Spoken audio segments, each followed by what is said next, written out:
Lauren and Angelica, this is Violeta. She's also a student parent, and she's going to be joining our panel for that portion from UC Hastings. Hi, Violeta. good to meet you all. Okay. Great. I guess we should probably get started. I'll pass it off to you, Lauren. Sounds good. Well, hello, everyone. I am so excited to have been invited back to speak to you all. I must have done something right the first time around. For those of you who may not remember, my name is Lauren Majchrowski. I'm the director of JD Admissions at the University of Connecticut School of Law. And today I'm here to give you some hints, tips, tricks, things to consider while you are looking at law schools, but while also raising little ones. And so fair warning, I will say, I myself am not a parent. But in my 7 years of being in law school admissions, I have advised many parents who are pursuing their JD. And so I think I've come up with some valuable tips and tricks, but definitely the experts are going to be the student parents that you are going to hear from after I am done my presentation. So with that, let's get started. So I would say that when I am working and advising, working with and advising student parents, parent applicants, there are three primary concerns. And I think that, you know, any parent that I've ever talked to wishes they had more of the following three things, right? Time, money, and flexibility. Now that I think of it, I think I wish I had those things too. So my presentation is going to cover these three particular topics, just a slide or two per each topic in order for you to kind of get the juices flowing about these three considerations, which are going to be so crucial to you all as you're headed into the application process. So the first question, revolving around time, is often, so should I be doing this part-time or should I go at this full-time? And I think the first place that we should start is by comparing and contrasting schedules. Now, disclosure, disclaimer, this is a Uconn Law part-time schedule and full-time schedule. Obviously, evening section, part-time on the left. The full-time schedule is on the right. And this is just going to kind of give you a base level understanding of the differences in time requirements for on-campus learning. So in my evening section, you'll see that my evening division cohort is required to be on campus 3 days per week. Typically a Monday, Tuesday, Thursday schedule, maybe a Monday, Wednesday, Thursday. But those are the major days with no class, typically starting before 6. In this schedule, it happens to be 6:30 that there was a pushed back time, and classes can run as late as 10 p.m. On the right-hand side of the screen, you can see that for this section of full-time students, there was an on-campus in-class requirement every single day, Monday through Friday. Now, this isn't the case with every single full-time schedule, not even every single full-time schedule at Uconn Law. I do have full-time day students who kind of by the luck of the draw get placed in a section where the professor isn't teaching Friday classes. So you may only have to be there Monday through Thursday, but just wanted to get your brains kind of able to conceptualize the difference in on-campus time requirements for the evening section and the full-time section. Now, of course, this is only your in-class time. Law school is so much about your out-of-class time as well. So although, you know, you may be looking at these now and saying, okay, well, I could do those short time periods as a full-time student. Well, you know, understand that obviously you'll be preparing for each of these classes and summarizing your notes afterwards as well. So in either section, you know, there's far more time you need to allot to law school than just the in-person class time. Some other considerations, if you're at that point where you're debating whether part-time or full-time is going to work best for you and your family, there are typically differences in the size and composition in a part-time evening division versus a full-time day division. Again, speaking specifically for Uconn Law, the size of my incoming evening cohort is typically just around 25 students total. For my incoming day students, that varies between 125, 140 students. Now, those full-time sections are broken down. Those full-time divisions are broken down into sections. So you're never going to be in a class of 120 people. But it's good for you to know kind of how many part-time evening students are on campus in total. And what I mean when I refer to composition, well, oftentimes part-time programs were created in order to give folks who are working full-time the opportunity to pursue their JD. So naturally, the composition of an evening program, you're going to see a lot more mid-career professionals, people who have been out in the working world and who are going to bring that work experience from their professional lives into the classroom. Just for comparison's sake, I checked out the average age of my incoming evening class last year. It was 29 versus 25 for the daytime division. So that's also just something for you to understand, be familiar, be aware of. The next big difference that I find that I want to make you all aware of if you're debating between part-time and full-time are clinical opportunities. So I'm sure that you've already kind of been well versed in what law school clinics are. It gives you an opportunity to learn by doing. Now, a lot of clinical opportunities are going to be time restricted. For example, we have a clinical field placement opportunity with the U.S. Attorney's Office in New Haven. And, that's a 9-to-5 gig working for the U.S. Attorney's Office, interning for the U.S. Attorney's Office. So if you are an evening student who, is either working full-time, can't make yourself available by the day, understand that you're going to have a more limited selection of clinical opportunities available to you.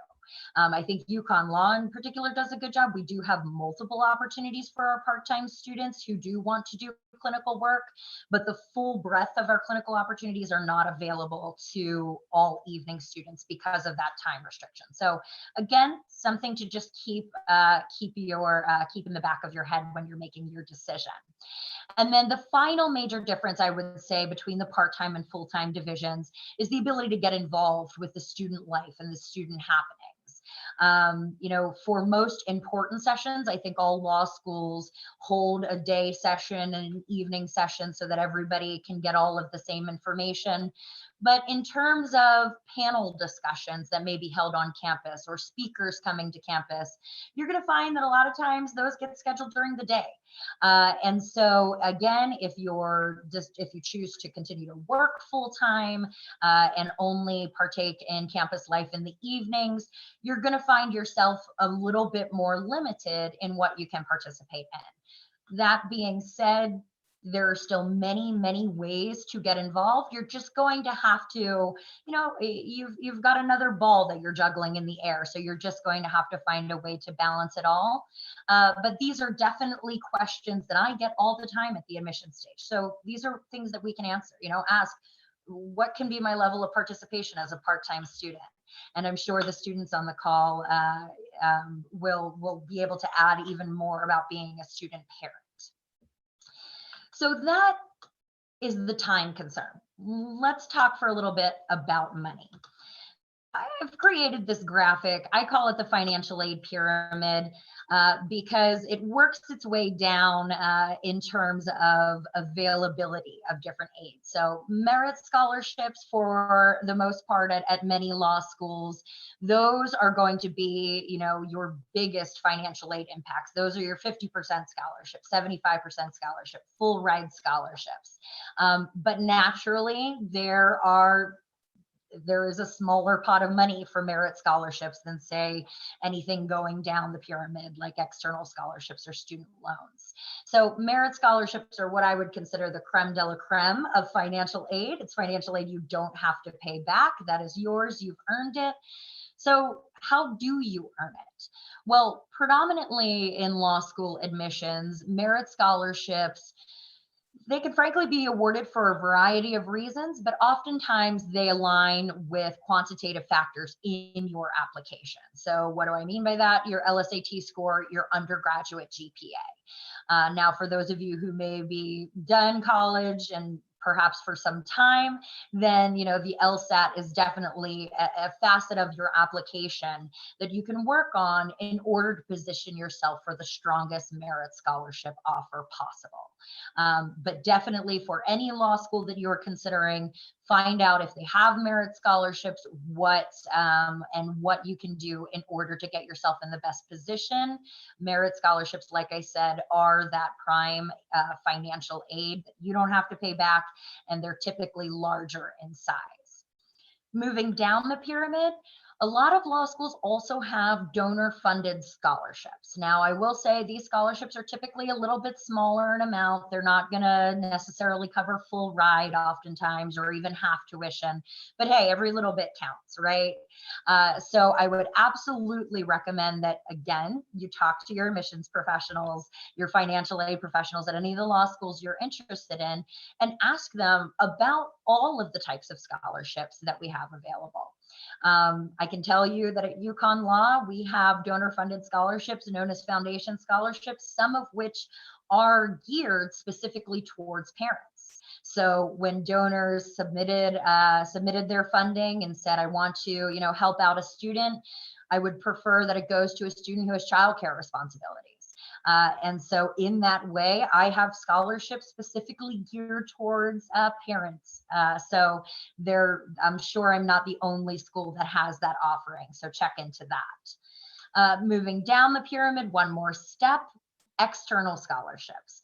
These are the most slept on scholarship pools that you can imagine. Millions of dollars are left out on the table every year in external scholarships. What are these? Typically nonprofit groups, bar associations, even some law firms and corporations who have developed scholarship funds and require that you submit an application. The great thing about external scholarship funds is that they'll go with you. So while you're in the process of applying, if you happen to earn an external scholarship, well, if you choose to enroll at school A or school B, it doesn't matter. The external scholarship is going to go with you.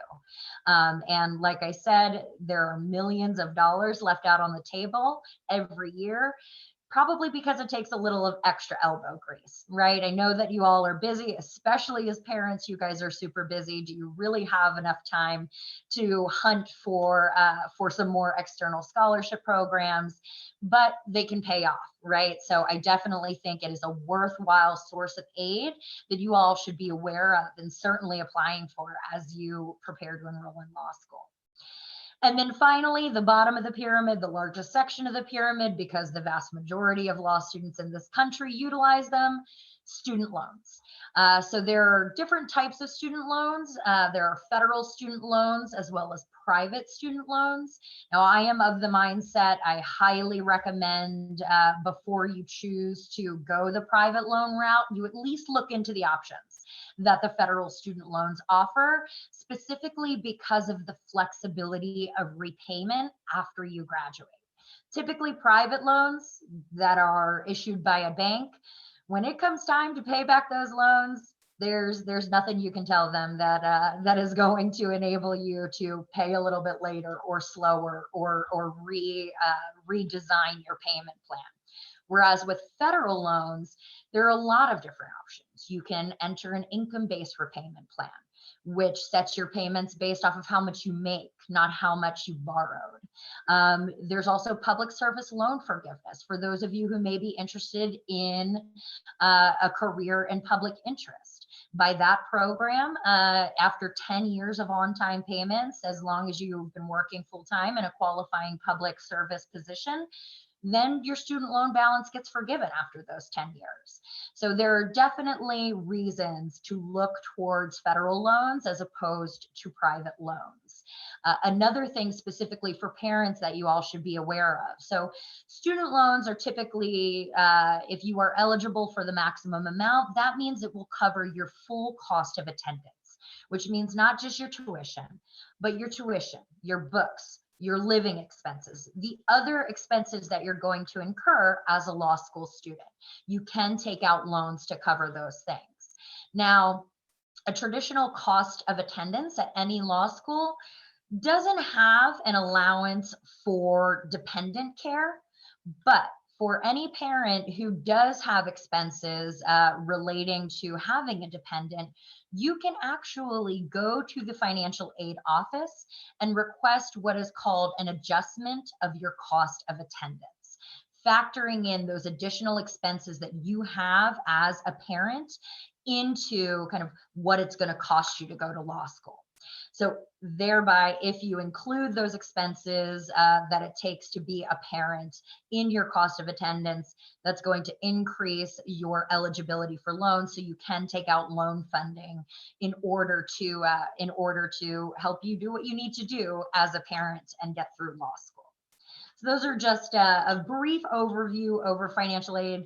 We could probably wax poetic about financial aid for 4 hours. I don't think any of us has that time, but feel free to follow up with me individually for any deeper dives into the financial aid process. Lauren, we have one quick question about that previous slide. What kind of, in the chat, what are those expenses usually? Childcare or for anything? Is there a requirement on what those adjustment funds can be used for? So financial aid professionals have the ability to utilize, according to federal guidelines, what is called professional judgment. And so you can present a cost of attendance increase for any reason. If you think that what you're getting in student loans or what your cost of attendance doesn't actually match what your real expenses are. So, you could definitely, I've seen childcare expenses be honored for daycare. I've seen medical expenses for children. So there's a wide variety, but it's also going to very much depend on the financial aid office that you're dealing with, because they are the ones to deploy that professional judgment as listed in federal regulations. So they're going to be the final decision makers in terms of, yes, this warrants a cost of attendance increase. No, this doesn't warrant a cost of attendance increase. Ooh. Awesome, thank you. Yep. All right. So now we've touched on time, we've touched on money. Let's talk about flexibility as it pertains to law school. So there are a few things that I want to, put out there right away about some rigid standards in law school. So the first bullet point, typically your first year of law school is going to be almost selected for you. The ABA requires that every accredited law school teach a certain set of courses to first year students. And so oftentimes we front load that all in the first year. And so I want you to understand that in that first year, there isn't a ton of flexibility to kind of pick your own classes, I want to take this class at this time and hop around to this class at this time. It's not going to be that easy to accomplish that in law school. So understand, especially for the first year, it is a little rigid. So that's something that you're going to just have to work around. The next kind of strict guideline is, again, per the ABA, is that you need to complete your law degree in a maximum of 84 months, which is 7 years. So for any of you who, may start off in law school, but because you have other obligations, need to take leaves of absence, you can step away for some time and come back as long as you have the approval typically of your student affairs office. But understand that there is a cap on that, right? You can't extend your law school experience over 8-9 years. And at Uconn Law specifically, we've even truncated the maximum amount of months. So you have up to 6 years as a part-time student or 5 years as a full-time student. So again, if you're thinking that, just to cover your bases in case there are any interruptions in your academics, that might be a good question for you to ask any of the law schools you're interested in. What are my options if I do end up finding out that I need to take a leave of absence to care for my child? And then the third bullet point, I know those were a little rigid and that seems a little scary, but the third bullet point I put in there to let you know that we are human beings too. And that to the extent that we can, as long as we are not violating any ABA guidelines or regulations or any policies, understand that your law school professors are people too. Your law school administrators are people too. And so to the extent that we can, we will work with you, but that is predicated upon good communication, right? Develop a rapport with your professors. Share with your professors that you have competing responsibilities. This is really key in being able to manage the things that may pop up unexpectedly as a parent. Having your professor kind of know that you have these home responsibilities is going to go a long way towards making your JD as flexible as possibly can be. And then for my final slide, I just wanted to kind of zero in on the application process. A lot of what I've talked about on the previous slides has to do with law school generally. But because I'm an admissions professional, my mind is always on the application process. So a few pieces of advice that I wanted to share with you all. Number one, and Angelica, I know that you can agree to this, be sure all of your questions are answered. It is okay to call and to reach out. You have more considerations than a traditional candidate without family responsibilities or without children. So you really do need to make sure that this not only works for you, but this works for your family. And naturally, that is going to come with more questions.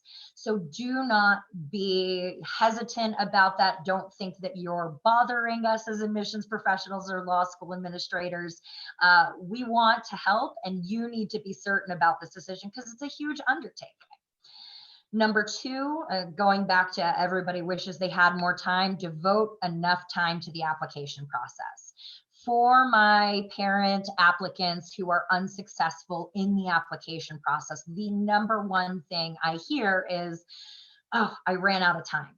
I should have studied more for the LSAT, but I ran out of time. Or I should have gotten my application in early in the cycle as opposed to later, but I ran out of time, right? So understand that applying to law school in and of itself is a process. In and of itself takes time. And you guys are already on a fantastic track. You're aligned with an awesome program who is working with you to kind of get you through these steps in a regimented way. But while I have you before you start this process, definitely understand that it is a process and it will take time. So account for that. Another thing, of course, ask to be connected with current student parents at every law school that you're interested in. They're the experts. They are going to be able to speak to the tips and tricks that they've learned by doing it. Fortunately, we have Violeta and Angelica here to already take care of that for this evening. And then my final thought is remember that law school is going to be here when you're ready. Okay, so if at any point, as you're sitting there considering whether or not this is something you want to pursue as a parent, look, if I ask you, are you ready for law school? And your answer is maybe, it's probably a no. You've got to go in all the way. You've got to be fully committed. You've got to be dedicated. This is going to take a lot of work. It is absolutely doable. We have two shining examples of that on this call tonight. But that being said, you've got to be ready to dedicate everything that it is going to take. And if that means allowing your little one to grow up a little bit and become more self-sufficient and then start law school, that is completely fine. I don't want any of you to rush into this endeavor, find out that it wasn't the right time and end up having to withdraw, or worse, being academically dismissed, because that just makes it harder to get into law school again when the time is right. So just want you all to be aware that we will be here when you are ready. And just to plug, Uconn Law is celebrating their 100th anniversary this year. So when I say we'll be ready when you are, we've been around for 100 years, I assume we'll be around for quite some time longer. All right, so that was all I have for my presentation. I'll stop sharing, and I am sure there are some questions. Let's see. I saw Addis. We'll open up for some questions right now about Lauren's presentation before we head to the panel. Sure, absolutely. And feel free to unmute yourself and have a conversation. This is the awesome thing about having a small group. So any questions so far? Let's see. I see one question in the chat that hasn't been answered. I know that you talked about a little bit how the financial aid professionals have discretion, but is it possible also to, if they have financial obligations for children in college, to have that considered as part of the adjustment? I think that that's a reasonable request to make. Again, I'm not the financial aid professional, so I haven't fine-tuned that professional judgment as required by federal regulations. But you know, like I said, it's something that doesn't hurt to ask, but I don't have an exact answer that I can give to you right now, Addis. I have a question. I was curious, when you're talking about the merit scholarships at Uconn, are they promised for the full 3 years if you're making your budget long-term, or is it all of them year by year based on performance? At Uconn Law specifically, we have unconditional scholarships. So if you're awarded it in your first year, that's going to continue out through your second and third year. Okay, thank you. Yep. I have a question. Yeah, absolutely. Is there a requirement on how many hours like someone could work in their first year of law school being part-time? So being part-time, no. Like as I mentioned, the part-time program, most part-time programs were designed to be completed by folks who are also maintaining a full-time job. For my students at Uconn Law, 97% of my evening division are working 40 or more hours per week. Okay, well, I think we'll move to the panel portion so we can also hear from our student parents, but if you have any other questions, we will have more time at the end for them, or just drop them in the chat.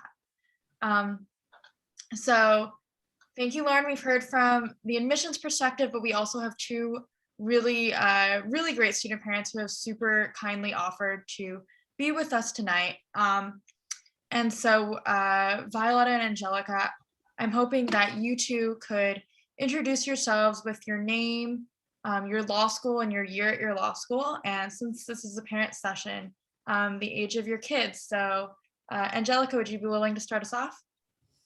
Sure. Can everyone hear me? Thumbs up. Yeah, awesome. So hi, everyone. My name is Angelica Matos Jennings. I am a 2L day student. I used to be a part-time evening student, and I'm happy to talk more about that later. But I was a part-time evening student while I worked full-time. I started off law school as a single mom. I'm now married to my new partner. And so I have a 5-year-old. And I go to Uconn Law, a 5-year-old boy who's in kindergarten. So he's remote learning through all of this fun times that we're living in. And I actually have a little girl due this month in like 3 weeks. So I am a mom of almost 2, 1.5. So yeah. Thanks, Angelica. Violeta? Yeah, thank you. Yeah, so my name is Violeta Alvarez, and I'm actually a 3L, so I'm graduating in May. I attend UC Hastings Law, which for those of you who are not familiar, it's in San Francisco, and it's the first law school created like in the UC system in California. And I have 2 boys, one is 12 and the other one is 4. But when I started law school, my little one was 1. So if any of you all have like small children, so my kids are like, you know, one's like super independent because he's 12, and you know, when I started he was 9. And the other one is, you know, super dependent on me. So, you know, we could talk more about that as well. Awesome. Okay. I'll start off with a question for our student parents. How did you select what schools you wanted to apply to? What criteria were you looking for? Maybe Violeta, maybe you can start us off. Yeah. So for me, I did like a combination of applying. So the LSAT was, I hated that test. I took it multiple times, and I think that even though I had a pretty good GPA, I went to Berkeley for my undergrad. I think I applied to a variety of schools just because I wanted to see what different schools offered. Like I know some students are like, I'm only applying to like top 20 or, so I did like a variety. And then schools that I felt that had like a supportive system for student parents, or also for me was like a plus if certain schools had like student housing. Because like as an undergrad in Berkeley, they have like family housing. So that was great. So stuff like that. And then also looking into financial aid. As you meant, like, it is real that, law school is extremely expensive. And I think that that was one of the biggest challenges for me, to go with a school that offered me more money, but I didn't feel as like comfortable, versus I ended up going with Hastings, which offered me a lot less money. But I already had like friends that were going there, and I was able to stay in the Bay Area because, I just stayed here after I graduated from Berkeley. So ultimately, that's kind of what ended up, my decision was based on like the program, but also Hastings has a LEOP program, which is the Legal Extended Opportunity Program, which is similar to EOP in undergrad, but in law school.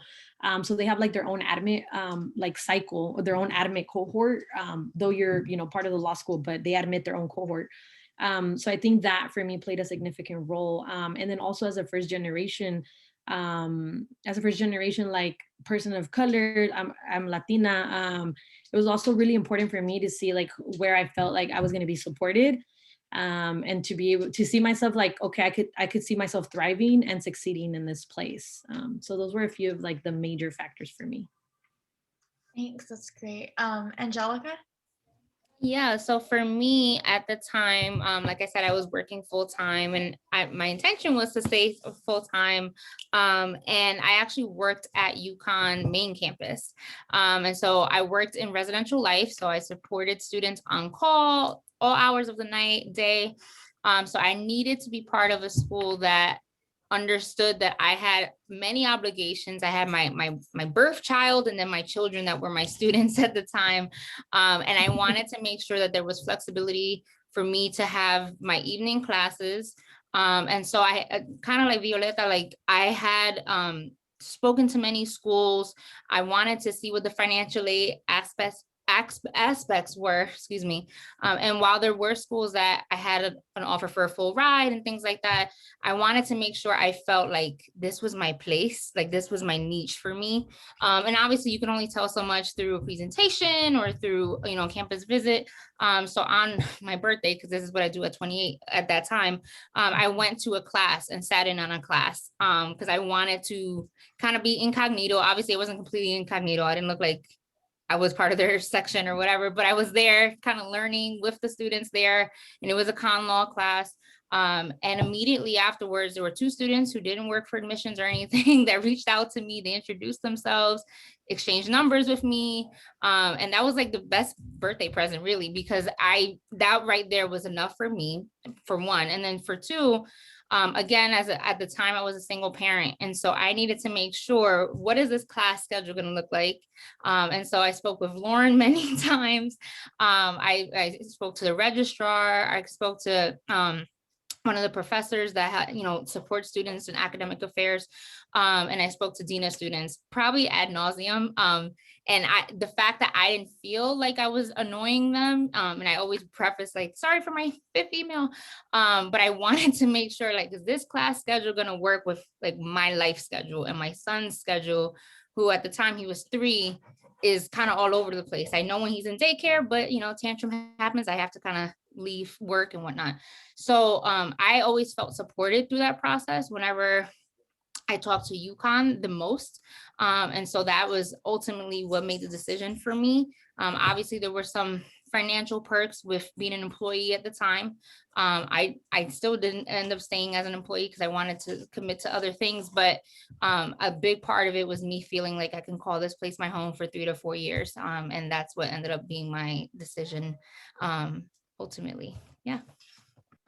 That's great. I know, Angelica, you just talked about some ways that you found out this information. Violeta, do you have any recommendations for other ways that you might have found out information about how the school could support you as a parent or with whatever was going on in your life when you were? Yeah, I would say reach out, look to see like what organizations are available on campus, like affinity groups. If you identify, like most law schools have a lot of affinity groups.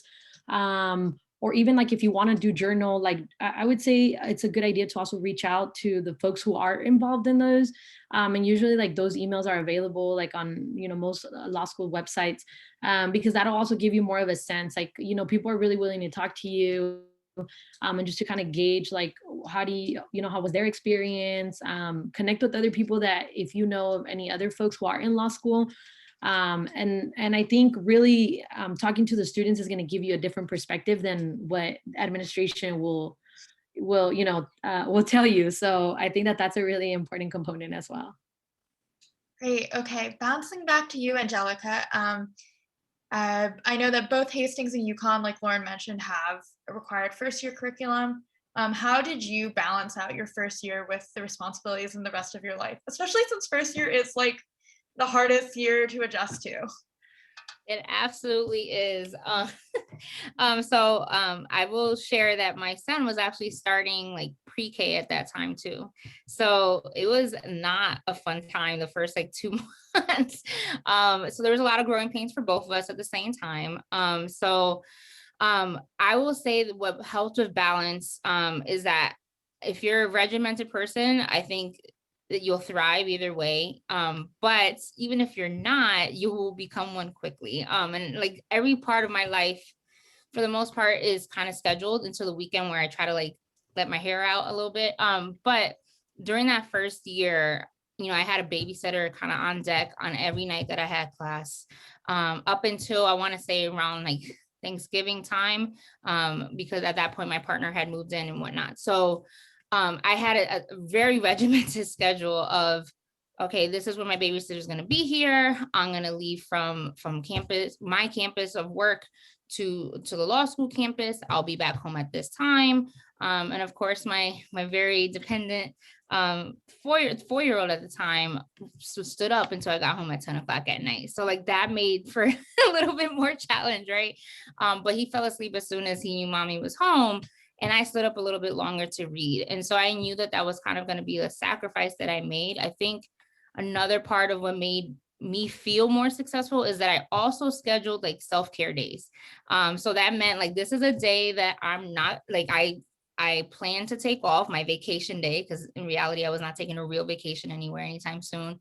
This is my vacation day. This is when my son will go to school, and this will be my time to maybe get my nails done, get, a filling at the dentist or whatever it is, so that I can feel like not just a student, not just someone's parent, but like a human, like a mother, whatever. I just wanted to feel like Angelica. And so that was important for my schedule. And then the other part of it was me being communicative with professors about my situation. And so there were a couple of times where I had to pull my son out of school for a full day. It was very taxing, and it was like 5:30. I don't know if in reality I can leave him with a babysitter right now because he's had a very hard day, behaviorally or what have you.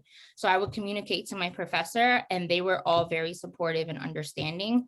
I will tell you that if you're not a huge advocate for yourself or for others just yet, law school will teach you that, obviously, because that's what law school is for. But being a parent teaches you that like no other, because not only do you have to do it for your kids, you have to do it for yourself a lot. And so all of that played a big part in how I balance things. But the most important for me, I think, was having some type of structured regimen for my son, because then he understood, okay, well, these are the days mommy goes to school, and these are the days that the babysitter is going to be here, and kind of get him excited. Not all the time he was, but I think it worked out for the best.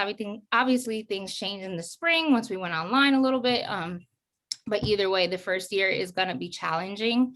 And I think me having some sense of my schedule beyond just the schedule that's handed to me was something that made me feel like I had a handle on things. Thank you. That's a great perspective. Violeta? Yeah, I think a lot of what Angelica mentioned is, I'm like, yeah, on point. I think when I was looking into law school, something that for me, I noticed that not a lot of law schools offer like the part-time, because that was also like an option that I wanted to work because I was already working. So I was like, I took some time off between undergrad, and then I was like, okay, I still want to work because just, when you're like the breadwinner for your family, it's kind of like, it's really, I'm like, the word is slipping my mind, but it's, it brings you anxiety to think that you're not going to have that income. But doing a full-time program, like you really can't work. And I didn't find a school that, did the part-time. So if you do the full-time program, just know that it is intense. Like I said, my little one was 1. He did go like he was taken care of by a family member, but I had him like full-time after, right? So I had a full-time law school, then I would come home, be a parent. Then when they would go to sleep, I would be up for another 3 hours, which is why I try to do bedtime earlier, like 8:30, because then that gives you more time to really kind of settle down. And I think it's really important to highlight that it's extremely, extremely helpful to have a schedule. Like even if you come home and you're like, I'm going to read for 1 hour, then I'm going to get up, have a little break for 10 minutes. And then, okay, I'm going to read for another hour. Because sometimes I feel like it's well, at least for me, it was challenging to adjust back to going back to school because I was already working.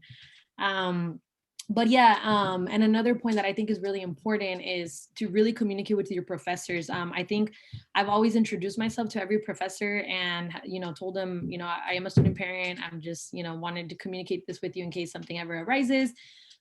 Similar to like, if you like students, sometimes when they have like other, commitments, or if they have disabilities, they like usually communicate that with their professors. So I think that that's very important to do. And I think that really helped me as well navigate. I think I ended up taking my older son to school one time when he didn't have school and I had school. And I didn't want to leave him alone because I actually commute. I don't live in San Francisco. I live like near Oakland. And so I commute and I brought him with me, and they were like, my professor was okay with it. So I think just really, having that balance and the communication is going to be key. But yeah, no, it's going to be intense. It's definitely intense. Okay, thank you. I think at this point we'll open up for questions. If you have any questions, you can put them in the chat or just start talking. Lauren is here as well. But now is your chance to ask those questions that I know are on y'all's minds. And don't be shy to ask questions either. I know sometimes people go to panels like before I even applied, and I'd be like sometimes embarrassed to ask questions. So, we're here for you all. And if you have like any questions, no question is, dumb or anything. And if y'all ask questions, you're gonna keep getting my questions, which are probably less valuable than your questions. So you should ask your questions.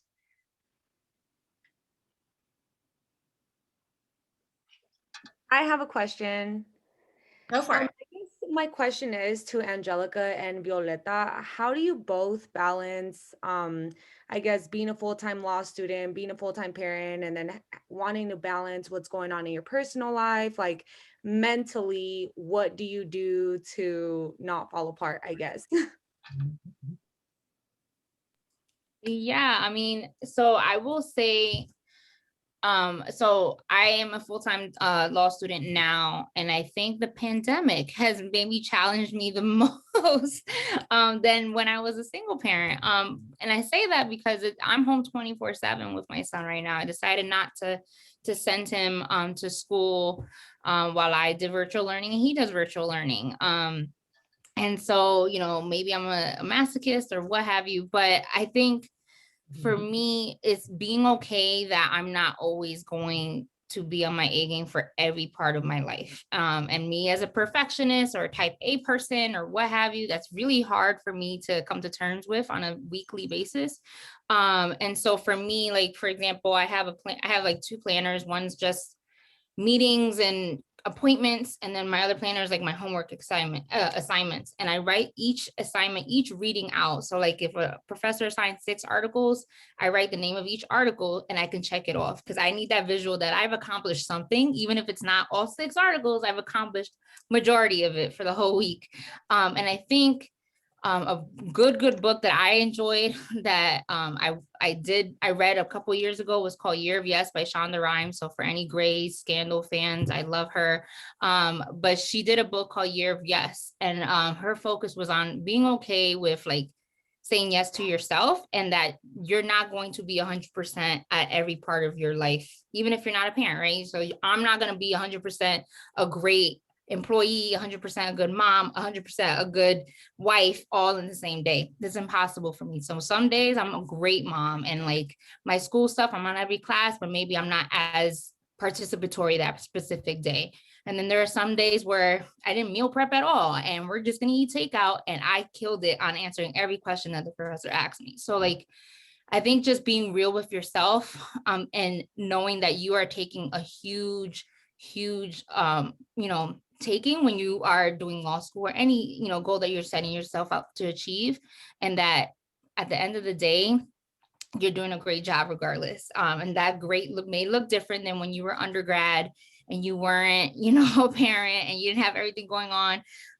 But the fact that you're doing this now, like your kids see it, there's so much going on, and that you're, against all odds, accomplishing a lot more than, maybe 10 years ago when you were however old thought you could be doing at this age. Like I never thought at 20 years old, because I'm 30 now, that I'd be like a mom of one on the way in law school. Like that wasn't my plan, right? So like the fact that I'm doing it, I know my 20-year-old self would be super proud, but my 30-year-old self sometimes, I get a little upset, like, oh, I didn't read everything I wanted to. But I think just being kind of real with yourself, and being okay with doing what you can that day, setting up goals for the week instead of for every day too, so that you can look back at your week to see like how much you actually did, even if you don't feel like you're on your A game 24/7 for everything. Yeah, I think it's really important for everyone to understand like how you best learn. So if you're like if you're like a person like me, like I do lists for everything. So I like every day, I start checking them off. And for me, that's also like Angelica was mentioning, it's really important because I'm a very like visual learning. So I'm like, yes, I'm like doing this. And there's like some people who can study for like 6 hours on one end without getting up, and like that works for them. Like me, I'm super like ADHD, like I can't. So I like, so things that work for me is similarly to what Angelica already mentioned, like lists. I like creating lists. And also being, in terms of like managing is like being okay that, yeah, you're not going to get everything done, but prioritize. So, if you start your day at whatever time you start, it's like, what really needs to get done today? And I think that is what you should, that's how I started my day. Like, that's how I start my day every day. What needs to be prioritized, because at the end of the day, like if you are for me, arranging my stuff and like what needs to be prioritized to like least, then at least like, my full energy when I start the day is like, hard on energy. I like get everything that I need to get done that was like prioritized. And then also I think it's important to set yourself like a few hours. Like sometimes I'm just like, okay, these 2 nights, I'm just gonna watch a movie with my kids, like before we go to sleep, or even if they go to sleep a little later, but just having like, I think you have to create the balance, because honestly, something that I learned my 1L year, if you don't create the balance, like you're gonna run out of juice. You're just gonna overwork yourself. And sometimes, people are like, oh, if I'm overworking myself, like I'm doing things correctly. And it's like, no, I think you have to acknowledge and realize kind of what works for you, in terms of balancing. For me, like I said, it's list is, having like a big calendar by like my desk, like, okay, this is what I'm doing, even though I have my to-do list too. So just having like multiple things, and also creating like, creating days and space for you to actually do some other stuff. And sometimes maybe like a day you really like are feeling depressed that day and you're not wanting to do anything. I think it's also okay to be okay with that. And that's, how I feel. I take things day by day. Sometimes, I'm not feeling it, and I'm just like, I'm going to take I'm going to take a chill day. I'm going to do like what I really need to do, like my readings, but everything else I can't wait. And also to be real with like the people around you, like your family members. I think that that's really important to set boundaries. Like when your family and friends know that you're going back to school, like they, to tell them like, I need you all to support me. And that's them understanding like, you're not going to be able to come over like you used to. You're not, you can't have drinks maybe, like, or hang out with your friends. And I think that that's like a big thing of like really shifting that. You just have to make sacrifices, and it's okay. You know, you're not going to attend everything, but to think it's only temporary. Law school's 3 years, or, you know, 4 if you do 4 or 5 if you do part-time. So Speaking of part-time, we have a question in the chat. Angelica, can you share what caused you to change from part-time to full-time? Yeah, so so I met my partner towards the beginning of my law school journey, and we got married right before my second semester. And in full transparency, you know, I complained a lot about how much I was coming home late at night, and that like I don't know if I want to do this for 4 years. 3 years sounds a little bit more digestible, right? I could say, oh, my son is 7 by the time I finish, not 8. That just sounds like a big jump. And I was like, I don't know if I want to come home at 10 o'clock. My babysitter being the main person my son is in contact with, because my family members, they all work still, you know, my parents, my in-laws, they're younger, so they're not like necessarily just at home. And my family lives in New York, so, and I'm in Connecticut. So, you know, I had a lot of conversations with my partner about, you know, how cool would it be if I was just at school, this is my full-time job, and then I'm just mom and wife, and like, I don't have to split myself 3 ways, it's 2 ways. Not that that's like any less of a task, but for me, it was just becoming a lot. And to know that I had to split myself that many ways for 4 years just seemed very daunting for me. And I also felt like I wasn't giving all of myself to my academics as much as I wanted to. As someone that had been away from school for a while, I had also transitioned jobs my spring semester to work in the courts to get more legal experience. And I said, you know, if I'm not going to be able to go full time, let me get some legal experience through this. I did that for a few months, and then the pandemic hit. And that was my sign. It was like, okay, if I was just home as a full-time student or commuting to campus, then I wouldn't be worried about missing work right now while my son's at home. And so that was kind of like my husband was very supportive. He's in the military. And so I will acknowledge that there was some privilege in that decision, and that he transferred his military benefits to me for me to be able to go to law school full time, because it was like a percentage off my tuition and everything that the VA would cover as his spouse. And so it was a very scary decision to not work anymore after years of working, and also being a single parent for a long time as the breadwinner, and say like, I'm not working anymore, I'm going to be a student. That was like not in my wildest dreams. And it's still, you know, even now I'm like, oh, I wish I should be doing more. But my husband's like, you're working, don't worry about it. So it was a scary decision, but it was one that I knew would give me more peace of mind, as much peace of mind as you can get when you're reading for so many classes and 5-year-old life. But it gave me way more peace of mind knowing that like I can see my son while the sun was still out and stuff. He has a lot of behavioral stuff that we're working through. And so I wanted to be the one working through that with him, instead of someone else. And so that was a big part of that decision when I decided to transition to full-time. And now I'm living the dream as a full-time student right now. And Violeta, I saw you nodding along. It seems like the talk about, you know, transitioning to not working and not being able to be the breadwinner resonated for you. How have you dealt with that change from working to being a full-time student? yeah, so I applied to hella scholarships. So I think that's something that's really important. And Lauren mentioned this, and honestly, like it's very like underutilized. Like I think people don't really don't really take out like advantage and opportunities of how many scholarships are really out there. I know, like I think for me, that was one of the things that I focus on. I'm like, okay, if I can't work, then at least I'm gonna try to get as many scholarships so that I could take less loans on. Because I'm like, law school is like so expensive. And then plus as a student parent, you do have to take additional loans. Like you're not going to be like a regular student, traditional student, that they don't have that additional cost, right? Like our kids require clothing, feeding, like everything else that, you know, you could probably get by like, you know, maybe $10,000 less per year if it was just you. But I think just looking up scholarships, that was something that really kind of helped me. And then also I know that some students, their second year, they started working like part-time, or once like they felt like they had a balance. And that's always an option that, if folks are like a little scared, I would say like focus your full first year, like really just go in hard.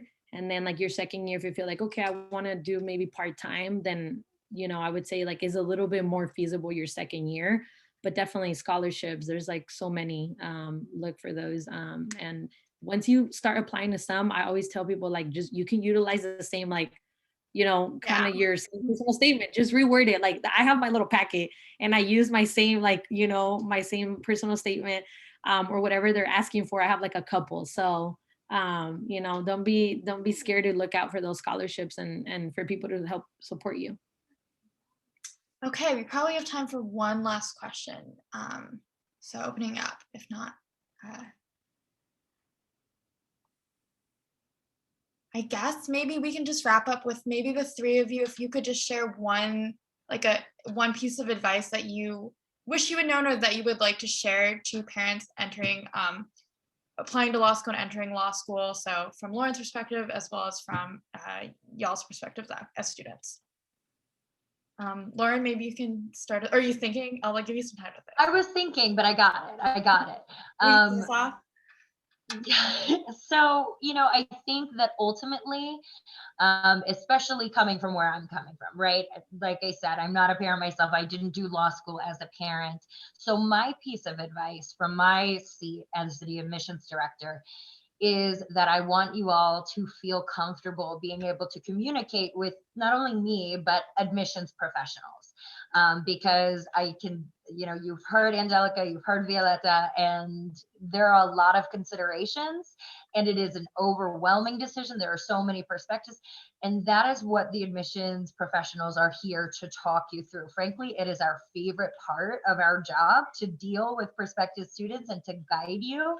And it's also going to make your application stronger too, to be talking to the professional who's going to be reading, evaluating, and recommending a decision for you. So if there's one piece of advice that I have for all students, but especially for students who are parents, is open these lines of communication, even at the admission stage. Angelica or Violeta, doesn't matter. Oh, yeah. I would say the one piece of advice that I feel like that I didn't really take advantage of my first year, and don't be shy to reach out to people to help support you. I think a lot of the times when you're the breadwinner or you're just used to working, of course, like you provide for your kids, it's hard because you're the one that always provides that help. And for a lot of us, like our families call us because we're like that help. So I think when you start school, a lot of people kind of feel like, oh, not that you think you're weak, but they don't reach out because you're just like, I got it, I got this. Don't be that person, reach out to your professors. If there's something you don't understand, like meet with them, even though it can be intimidating because, I was like, I don't feel smart enough, or this or that. But don't let that kind of stop you from thriving, because really reaching out is going to help you early on, because if you don't understand something, it's just going to accumulate, and then it's going to get worse. Reach out to resources on your campus. Like if people are offering, like if they're giving away food, if they're helping with groceries, if they're helping with childcare reimbursement, like anything, just make sure that you kind of reach out to those folks who are there to support you. Because when you're a student, like you're going to need all the help that you can get. Yeah, so they both were like in my mind, but I'll offer something a little different. Be confident in what you're capable of, and what you've accomplished so far. And I say that because in law school or any higher ed learning I've had, I have serious imposter syndrome sometimes. And that's as a woman, as a Puerto Rican, single mom, my past life, a whole bunch of reasons, right? That many systems weren't designed for me to be successful in. And the fact that I've gotten this far is in and of itself a statement. And I forget that sometimes. And I think people that look like us may forget that sometimes. People that have had experiences like us may forget that at times. And so there have been times where I maybe wasn't as participatory in class because I didn't want to sound stupid. I didn't want to sound like I didn't know what I was that I wasn't knowing what I was talking about. This semester is different. I'm constantly raising my little hand on the Zoom stuff, right? Or I decided to participate in moot court competitions, something that scared me. I did not like oral advocacy. Everyone's like, what? You don't seem shy. but I'm not confident all the time. So I think that's something that we forget, and I forgot a lot of times in law school, and I'm rebuilding that confidence. But just be confident in what you've accomplished. And when you get into law school, just know that you've accomplished a big goal that maybe wasn't initially a goal for yourself, and be the one that raises your hand, partake in the opportunities that you maybe wouldn't have originally pursued before because you thought, I'm going to just exclude myself before they reject me or whatever. It'll all work out. And if at all, it will give you more experience and opportunities to speak to later on. So just be confident in yourself, as hard as that may be sometimes, because you have every reason to be. I second that completely. So for the interest of time, we'll wrap up. If you have any other questions, feel free to send them to me afterwards and I can pass them on. But I just want to say thank you so much to our speakers, Violeta, Angelica, and Lauren. It is so wonderful to have you here, and you all are so impressive. And I'm sure the fellows really appreciated having you all here. And Lauren has dropped her email in the chat for folks, as well as Violeta. And so I'm sure the fellows really appreciate all of that. Yeah, if you have any questions, feel free to email us. This is kind of how we help each other. You gotta, as you climb, you gotta, help someone else. So. Yeah, so thank you so much. I'll let folks go, but have a great night, and really glad you all could be here. Have a great night, everyone. Great night. Bye.